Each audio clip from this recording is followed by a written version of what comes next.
So I drove through Ayalon, the highway of Tel Aviv, and I saw all this huge sign.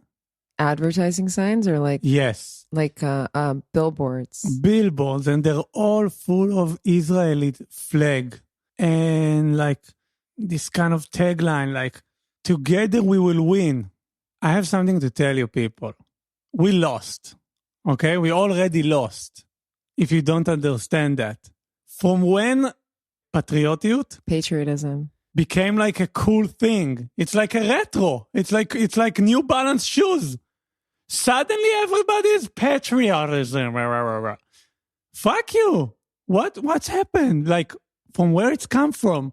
Like, I will not buy these New Balance shoes, you know? Even though they do feel a little bit like you're walking on a cloud. Have you tried a New Balance shoe? No, but I mean like not the real New Balance. I mean like the metaphor of a patriotic trend. I don't want to be part of it.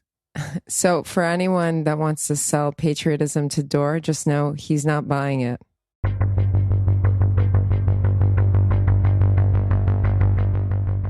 This is a wrap-up of the weekend, Friday, Saturday, Sunday, October 20th, 21st, and 22nd. A lot going on. Of course, the main event was the release of the first two kidnapped people by Hamas, a mother and a daughter released. Look at their faces that tell the whole story. Of course, we have yet to know, and we will probably never really know the horrors that they went through. But it signals interesting development. First two prisoners, kidnapped people released by Hamas. No way of knowing where this is going to go. In Israel, we're seeing more and more events for the families of the kidnapped. A very symbolic sort of Shabbat dinner with an empty table for all those children, elderly, innocent people just grabbed from their homes, maybe dead, maybe alive, maybe 2 weeks now in some dark tunnel or cage somewhere. A symbolic gesture by many Israelis to turn the lights on Saturday night in the stadium, the soccer stadium in Jerusalem. The national anthem, Hatikva, was playing for the kidnapped. In Gaza, there's the ongoing attempt to evacuate North Gaza, presumably ahead of the ground forces coming in. And that whole thing is very complicated and a lot of infighting. So far, the IDF is not going in, and the evacuation is maybe developing, maybe not. The whole story of the humanitarian aid trucks coming in through the Egyptian border in the north part of the Gaza Strip, with the UN and Red Cross and the whole world asking for humanitarian aid, then the trucks, Israel allowing the trucks to come in, nobody checking the trucks, then the admission that maybe we should check the trucks actually have medicine and food and not bombs and weapons. Nobody knows if they have bombs and weapons on them. Continuing fighting, sporadic fighting in the north of Israel, in the Lebanese border with Hezbollah forces, some rocket fire from there, anti-tank weapons, many towns in Israel evacuated in the north. The anticipation of the northern front developing into something more. So far, it's just sporadic, small events. Same thing goes for within the territories, the West Bank. In Jenin, a team of terrorists taken out by IDF forces. The report was that this team planned to commit another large terrorist attack in the center of Israel. Thankfully, they were taken out, they were shot and killed before they could do any of that. Meanwhile, in London, outside of Israel, a huge 100,000 people demonstrating in London for Palestine, marching for Palestine, marching for the murderers, the rapists, the beheaders of babies. Who knows if those 100,000 people know exactly what they're marching for? Same thing in other parts of the world. We saw a demonstration outside the Israeli embassy in Cyprus, which is just a small place, but ironically, this is where some Israelis fled and just wanted to get out of here. Now they're cooped up in Cyprus and they're seeing violent demonstrations outside the embassy over there. There really is nowhere to go. Sadly, Dave Chappelle is, quote unquote, not with us. Dave Chappelle, one of the sharpest minds of the last few decades, I would say, has expressed pretty harsh anti-Israeli, pro-Palestinian opinions. Dave Chappelle is a Muslim. Hoped to see something else from him, but that's the situation. An interesting small story in Bahrain, a country in the Persian Gulf, a moderate Muslim country. A doctor in Bahrain expressed on social media some solidarity with Israel or some criticism of Hamas, was immediately fired from his job in the hospital and publicly shamed. That's what happens when you dare criticize Hamas in even a moderate Muslim country. And one more interesting story is this guy, Paddy Cosgrave, head of a big tech summit in Lisbon, that spoke out critically against Israel and saw that the larger tech companies would just remove themselves from this summit. And then he stepped down or was fired from the summit. So in other parts of the world, the solidarity with Israel is expressed in the business world, in the tech world. That's the wrap-up of the weekend. Back to Dor and Amy.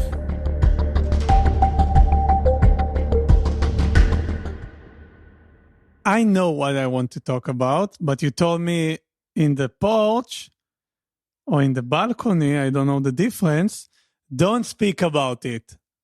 So I'll not speak about money and that's I'm single and... Wow. There's so many things I want to talk about. I don't even know where to begin. Where do you begin when there's so many things that you want to talk about? I want to talk about everything from like the Enlightenment and Voltaire being an anti-Semite and how like the Enlightenment was also this age of enlightenment, but also that we have all these like new age people reaching enlightenment and in the process posting equivocal bullshit about what's going on here and just, you know, this kind of love and light supremacy that we're seeing in the new age space on Instagram, a complete inability to condemn the horrifying massacre. Let's speak about that. It's the end of the woke era in Israel. It barely got off the ground here, which is one of the reasons that I found this to be such a safe haven. But you know, maybe we're going to be the ones that come to the rescue on behalf of liberals in America who, as an American Jewish liberal as well, I think that we've been too meek. Here's something that I think explains it all. When I was an American Jew more, you know, still Israeli, but I was always thinking about the Holocaust in the following terms, and also as like the granddaughter of, like, they, you know, maybe they missed the signs. Maybe like if it happens again, like I'll get the signs right in time and I'll be able to like escape or leave in time. And that was kind of like my vibe forever. And at one point when things got so bad, like after the Paris supermarket terror attack and a few other things, I used to walk around with a Star of David when I was younger. But in the past 10, 15 years, even if I'd wanted to do that, like that's not patriotism, but like wearing the symbol, I was like, no, I'm not going to do that. I'm not going to wear a Star of David anymore. And I got to the point where I just kind of accepted that in the world, there's people that don't like us, or that I'll just, you know, avoid certain behavior to like make sure that I stay safe. And then someone here called me out on it years ago, and they were like, why are you accepting that kind of a bullshit reality? Like, people can walk around with crosses. It would be absurd to think that someone should be afraid of walking around with a fucking cross or with a hijab or something. So why are you accepting a reality in which you're afraid to walk around with a Star of David? That's an unacceptable situation to find yourself in. And now, not being as much of a Jewish American, but more of like an Israeli American Jew, I was reflecting on it today that it's like, I'm not going anywhere. Like I'm not like, oh man, I missed the signs to get out of here in time. I'm like, fuck it. No one's gonna like, I'm not gonna make myself small anymore or like take up less space. Like, wasn't that the whole fucking point of this like feminism and like becoming a stronger woman? Like, so that I could like get in touch with these parts of myself and like not have an eating disorder and make myself smaller, not like, overcompensate and people please, like really get in touch with who I am as a woman. And now it's like these movements that help bring me here, that it doesn't matter what she wore. Under no circumstances is it acceptable for a woman to be raped.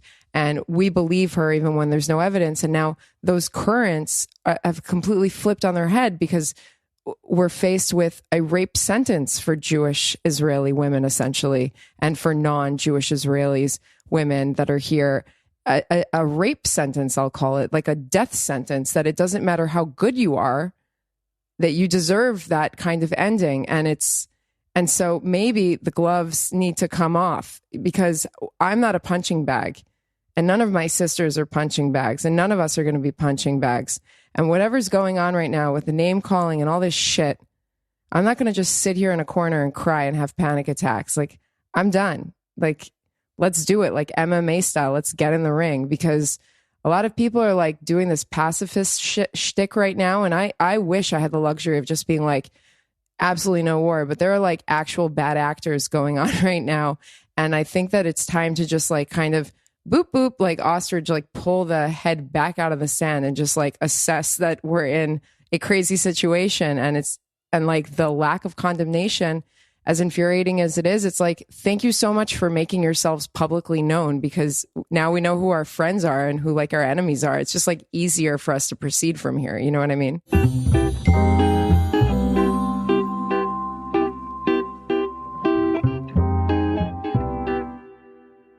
The message that this government is give you is, if something really terrible would happen to you, you are on your own. I was thinking about this early. Daily mentioned that there are still kidnapped babies, women, children, men, older people. What's the number now? 212 still kidnapped, still in Gaza. I mean, that is still going on, and it's not even done. They apparently arrested 4 terrorists that were hiding in about an hour and a half away from here in Beersheba yesterday, hiding in an apartment. And unfortunately, I think that that's not going to be the last story either, because of the sheer number that came in here, and it not having even been 2 weeks ago. This is an ongoing security threat, and we're in an ongoing position of having to like eloquently like tidy it up and like real like laser focus this shit and just be like, it is justified for us to defend our home and our lives. What the fuck is going on? It's weird. But you know what I think? In terms of the government, I'm relieved that people are waking up to it. Like, it's like citizens have always had so much power, in my opinion. Like, yes, there's the government, but there's also media, and there's corporations, and there's non-profit organizations, and there's like humans that are just like average citizens or whatever, and there's like little trade unions, and all of us together make up this world that we live in. So the idea that it's only going to come from the government and they're going to be the ones to protect us, like maybe that's that Mashiach energy. Like, we need to stop waiting, for like Mashiach to come. Like, we need to just step in and do the work that needs to be done ourselves. Always. I read a lot of left-wing content the last week, and it seems like I also don't believe to the left-wing, like, Jama. Like, which like left wing, like the progressive left wing? The left wing people that I meet at the bar, at the cafe, and they wrote for the Haaretz. I don't believe them either. Like 10 years they write about how much Bibi is like sucks. Nothing changes, like also this podcast is just a game between like few left-wing liberal people that think they do something. Like, most of the people is the neighbor downstairs, a Russian neighbor that told me, like I see him in the street and he told me like, say, "Hi, how are you? I didn't see you for a long time." And he says like, "Yeah, blood, every Arab guy I will see, I will fucking kill him. I will kill him, blood." And I tell him like, "Dude, it's not all the Arabs, And he says, "No, blood, no, I will kill him." And he started to shoot at me and like push me. And I feeling like it's threatening me now, like, "Dude, I'm your neighbor. Yeah, you remember that I'm your neighbor?" And he's like, "No, I'm fucking angry." This is Israel, Israel is not this podcast. It's not a Thursday night in a Nilus bar, you and all your lesbian friend. No, Israel is the people that like think Bibi is still relevant. Exactly. And you know what's pissing me off on that? It's the allocation of blame. It's like, if the whole thing doesn't rest on our shoulders, how the fuck are we going to think it rests just on his? And actually, like, I think a lot of people carry blame here, but then more importantly, it's like, guys, we need to fucking move forward. We need to grab the lessons. We need to figure out how to integrate them. Like, what is going on here? How do we move forward? Like, how much of the budget is allocated to trauma? How much of it is allocated to really healing all the trauma that's been devastating societies and communities and has continual effects on people? All the shouting and the impatience, that's like fucking PTSD. This whole country has PTSD. If anyone wants there to be peace and reconciliation there, we need to start by recognizing that and actually funding change in terms of the medicines and the treatment that are available. We need to seriously legalize and fast track psychedelic drug reform. We know that it has proven effects. I don't understand, it's enough. We need to go with a more pragmatic approach, in my opinion. And that's the only way to go Kadima. I want to tell you, though, that Israel's not only made of these people, it's also made of people like someone who came to Israel with some special packages. Can I share a story that I was told by a friend yesterday? After the music transition. Okay.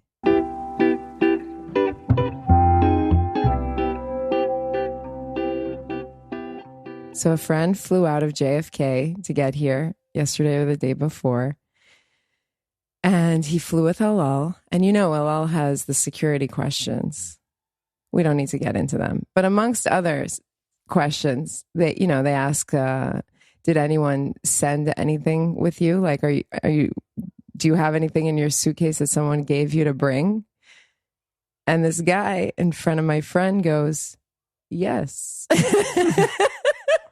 What, he goes, yes, dumb? Someone brought, and everyone just looks, and they're, because first of all, no one would answer yes normally, even in normal times. But now it's a war here. So this older gentleman, described to me as a 70-something Jewish American from New York. I asked further questions and got as far as probably Queens, Long Island, based on the accent.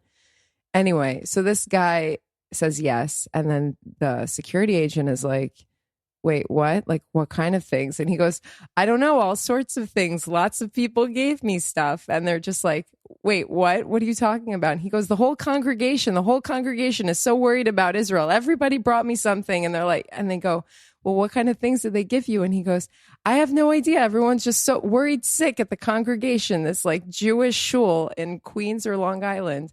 And everyone's worried sick. So they just packed his suitcase with stuff. And they were like, take it to Israel, give it to the people. And then the plane takes off. And it's about to take off. And this guy is sitting towards the back of the plane. And he starts clapping. And he says, we're coming for you, Israel. We're coming to help you. I'm sorry. It's one of those stories. He told me, and I was crying. I was laughing so hard. I don't remember the last time I cried that hard. It was so funny. And he's like, and the guy kept clapping and he kept making a speech. And at one point we're all like, okay. Like, we got it, dude. Like, you're good. Like, it was like, this can't keep going for the next like 12 hours or however long that flight is, really funny. Yeah.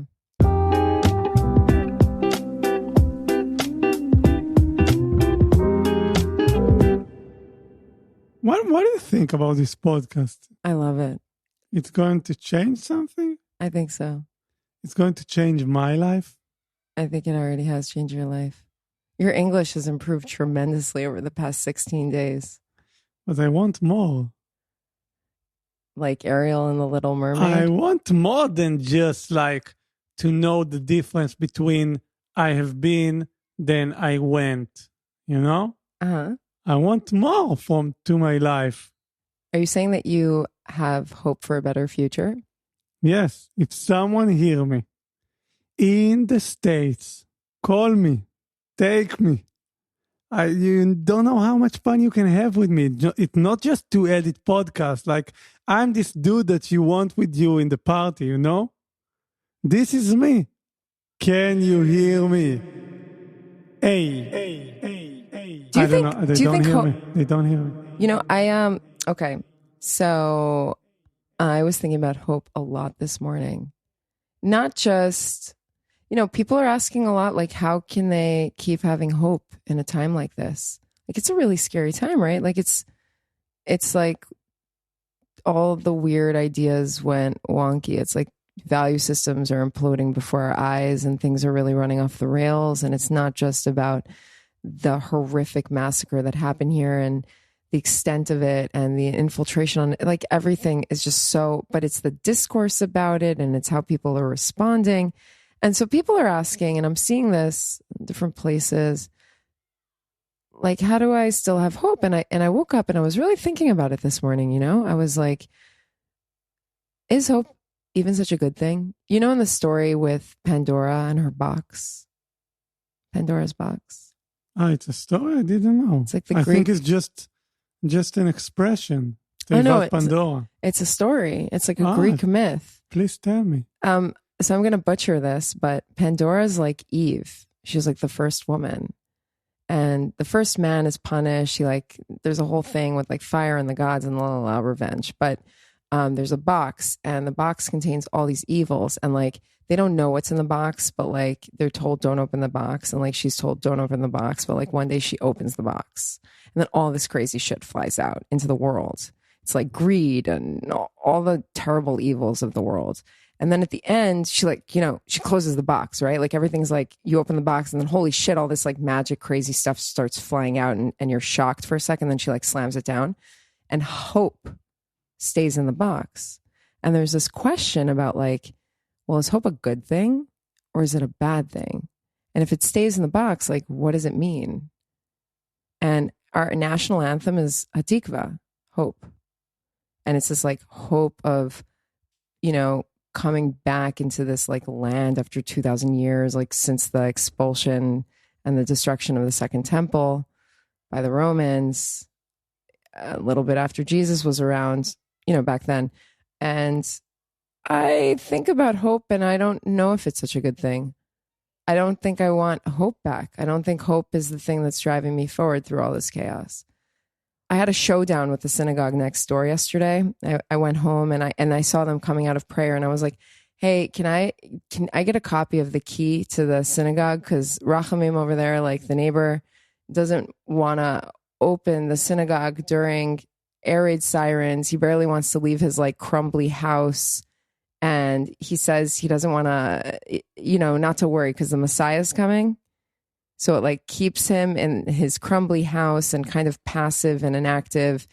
Meanwhile, you know, the past 2.5 weeks, we've been like running around doing a million things. And this guy's like, oh no, I'm not even going to like open the safe synagogue space for us. Like, I don't need to do anything. Don't worry about a thing. The Messiah is coming. And maybe hope, this whole like thing, like, oh, I hope it'll be better. It kind of keeps you where you are, like hoping that something will change. But I don't need to hope that something's going to change. I know that things are changing all the time. Impermanence is the thing. Like, change is the constant. I'm actually comforted by that now, that everything can flip in an instant, and it's harrowing, but it's also, if you think about it, a little bit empowering that we can decide that, yes, you know, I don't want to get into free will. That's like a whole box within a dream within a box. But if that makes, I don't know. Does that make sense? It's like, I can relate that you don't want to hold on hope And also, I think the national anthem, it sucks. It's not very good, is it? They stole they stole the melody. Where'd they steal it from? It was like Shir Am Oh, it was like a national folk song. from east of Europe or something. Do you know what I discovered about the flag today?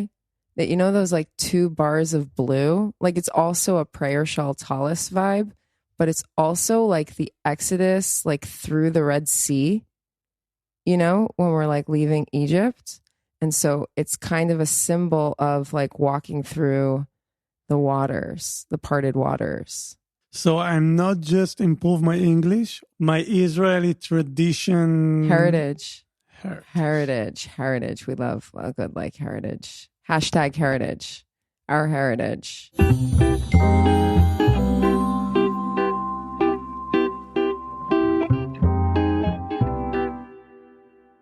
So we're going to end this episode with someone gave us a tip, a big shot. In Hebrew, you say a shark. Karish. Karish. As a karish, someone from the top of the top told us we should do disclaimer. Not a disclaimer. Something that I told you in like episode 2. Not a disclaimer. He said like we should just do a, hey, we're Dora and Amy going Which through. is a disclaimer. No, a disclaimer is like when you go and you put your jacket at coat check at the bar and then they give you a ticket and then the ticket says we're not responsible for any lost or stolen items. Even though you gave it to coat check and there's a person there, like what else is the function of coat check if not to make sure that your items don't get lost or stolen? Like what is the possible service there? So now I have better English. I know Israeli heritage. And also I know the rules of life. Okay. So it's not disclaimer, but whatever it is, we should do that. We should tomorrow when So I'm more you fresh. want to try to do it from your bottom of the heart, and tomorrow we will like nashchiz את זה. It's interesting. We It's will like make it tighter. we'll tighten it up, like Pilates Tighten it. up. We'll work Tighten on up. its core strength. You know that my little brother wrote to me this, like he got in touch with me on Facebook because I blocked him on WhatsApp. You got to do what you got to do. So, A man's got to do what a man's got to do, no? and this woman's definitely doing a lot. So, he was like, I don't think you understand how dire this situation is. This is like an all-out war. People are dying. Like, this is not like, you know, and the accusation is basically like, this podcast is dangerous. Interesting theory. I disagree with him. I think that there are, you know, what am I supposed to do? Just cry and have panic attacks all day? And what's the name of your brother? Eyal. Eyal, you know what is dangerous, man? Dangerous is that all of our neighbors, they don't have school anymore. So they play all day long beneath my window. Can't say that. Their background has nothing to do. They could just be a. Okay, I will try again. There is no school in Israel. And there's little children playing soccer till 2 a.m. אולי לא כדאי לשים את זה כי רוב המדינה כרגע בתוך ממדים. אולי כדאי ממש שנחתוך את זה. Okay, Eyal, do you know what's dangerous? An older friend called from Jerusalem and she said, I really like the podcast. It's entertaining and lively. Can I say that? And I said, no, that makes sense. She's like, okay, I got to go. We'll speak soon. I was like, great. And I thought about it, like, you know, with his message, like, this is so, you know, like this is, it's too lively, I guess, is what he's also trying to say. And then I'm like, you know what? Am I supposed to not be lively anymore? Lively. Isn't the whole point of doing all the work, getting to the point where you're more alive, that I'm able to sit with my sadness, sit with my rage, sit with my anger, like be jovial, not give up on my joy of life, still be someone who's a fully fledged human, still be functioning. I mean, isn't that the point of all of the mental healing, emotional work I've been doing for such a long time?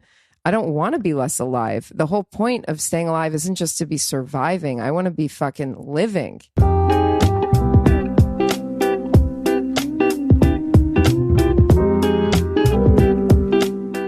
Thank Thank you to Shema, Jonathan Gall, Maya Schlesinger, Dora Comet. I'm Amy Sapan. Thanks for listening. Stay tuned and stay safe. And be patriotic. You know what? Maybe take less sides. And Maybe love everyone, Israel. maybe most people that don't know maybe the issue is that they should take less of a, condemn violence and then just, sit this one out. Not everyone needs to have a fucking public opinion about everything.